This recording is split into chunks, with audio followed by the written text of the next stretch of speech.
বাংলাদেশ বর্তমানে যে বিপদে আছে, উদ্ধারকারীকে ফাফিরু ইলাল্লাহ, সবাই ফেরার করো, পালাও পালাও। কোন দিকে? আল্লাহর দিকে। কোন দিকে? আল্লাহর দিকে। বহুদিন থেকে বলছি, এখন খেলাফত শতাব্দী, নবুয়ত স্টাইলের রাষ্ট্র পরিচালনার শতাব্দী শুরু হয়েছে। এদিকে আসো, মুক্তির এটাই পথ, আর কোনো পথ নেই।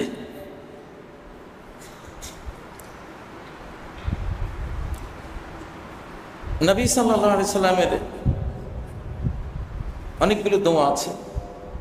একটি বিখ্যাত দোয়া, আল্লাহুম্মা আসলিহ লি দীনি আল্লাযী হুয়া ইসমাতু আমরি, আমার দ্বীন সুন্দর করে দেন। আমার দ্বীনের যে ছেঁড়া ফাটা ছিন্ন ভিন্ন হয়ে আছে, আমার ধর্মটা, দ্বীনটা, একখানি দেখি আমার ফরজ নামাজ নাই, দেখি আমার হালাল খাওয়া নাই, আরেকখানি দেখি আমার পর্দা বসিতে নাই, আরেকখানি দেখি আমার ভিতরে তাওয়াক্কুলের অনেক ঘাটতি, দেখি অনেক কবিরা গুনাহ আমার জীবনে জড়াই গেছে। দিনটা ছেঁড়া ফাটা হয়ে আছে। এটাকে আপনি কি করে দেন? রিপু করে দেন, মেরামত করে দেন। ছাতা যদি ছেঁড়া ফাটা হয়, বৃষ্টি, আষাঢ়ি বৃষ্টির মধ্যে সেই ছাতাটা মেললেন, কি হবে? গায়ে পড়বে, পড়বে না? শীতকাল, প্রচন্ড শীত, জামাটার এখান দিয়ে এক টুকরা নাই, এখান দিয়ে এক টুকরা নাই, বুকের এই অংশ নাই, ওখান দিয়ে শীত নিবারণ হবে? থরথর করে কাঁপবেন। এই জন্য নবীজি বলছেন, দিনটা যেন একটা পোশাক, এটা ইসলাহ করে দেন। আল্লাযী হুয়া ইসমাতু আমরি, আমার জীবনের সকল নিরাপত্তা আমার দিন, আমার ধর্ম। আপনার দিন, আপনার ধর্ম। নমরুদের আগুনে ইব্রাহিমকে রক্ষা করেছিল কিসে? তার ধর্ম, তার ঈমান, তার বিশ্বাস, তার তাওয়াক্কুল। তিমি মাছের পেটে ইউনূস আলাইহিস সালামকে উদ্ধার করেছিল কে? তার একটি ধর্মীয় তাসবিহ, লা ইলাহা ইল্লা আনত, তুমি ছাড়া কোনো ইলাহ নাই, কোনো মাবুদ নাই, কোনো মাহবুব নাই, কোনো মাকসুদ, জীবনের কোনো লক্ষ্য উদ্দেশ্য কেউ কিছুই নাই, তুমি শুধু। সুবহানাক, কাউকে জীবনের লক্ষ্য বাড়ানো থেকে তোমার কাছে আমি আশ্রয় চাই। এই শিরিক থেকে তুমি পাক। আমি কাউকে জীবনের লক্ষ্য বানাতে পারি না, কাউকে আমার জীবনের মাবুদ বানাতে পারি না, কাউকে আমার সমস্ত ভালোবাসা উজাড় করে দিতে পারি না তুমি ছাড়া।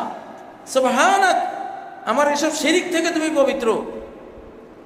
ইন্নী কুনতু মিনাজ জালিমিন, আমি জুলুম করে এই মাছের পেটে পড়েছি, আমি জালিম ছিলাম, এই জন্য মাছের পেটে। তোমার একটা হুকুম খেলাপ করছিলাম, তুমি বলছিলে না, যত কিছুই হোক জাতির কাছে থাকো, তাদেরকে দাওয়াত দাও, তাবলীগ করো, তালিম দাও।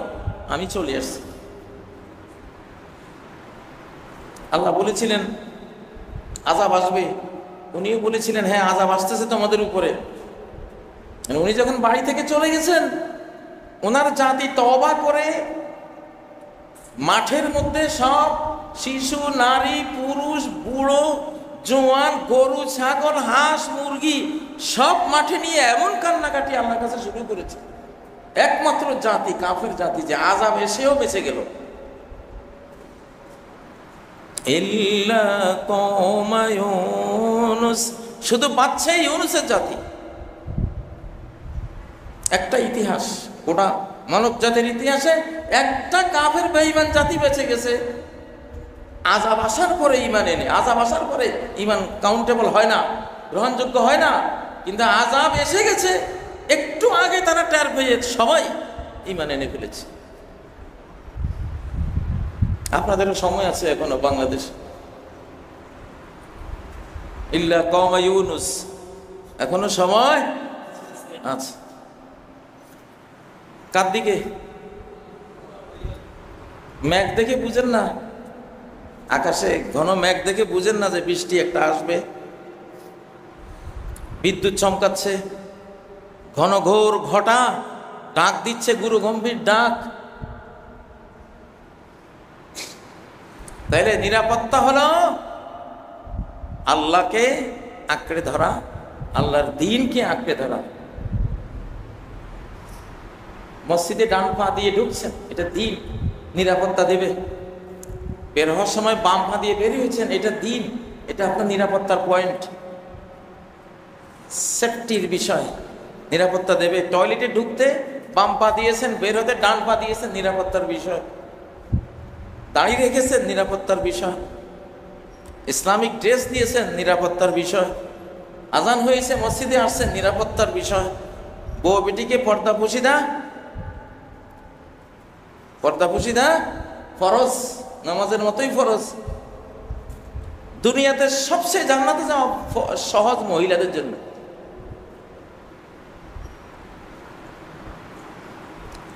মহিলাদের জন্য জান্নাতে যাওয়ার মতো সহজ কোনো কিছুই নেই, রান্না করার চেয়েও সহজ।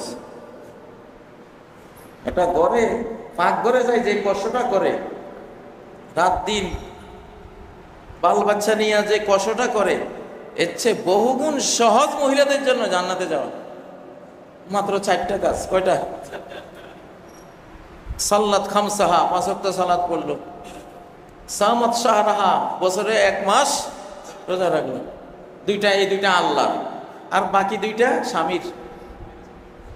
আতাআত বালাহা, স্বামী বেচারা যা কয় শান্তিতে মানি চলে। সহজ ব্যাপার না। আর কি? নিজেরে পবিত্র রাখলো। আহসানাত ফারজাহা, স্বামী ছাড়া কোনো পুরুষের সাথে তার কোনো শারীরিক সম্পর্ক। কত সহজ। যাও জান্নাত, 8 দরজা খোলা, যেখান দিয়ে যাওয়া যায়।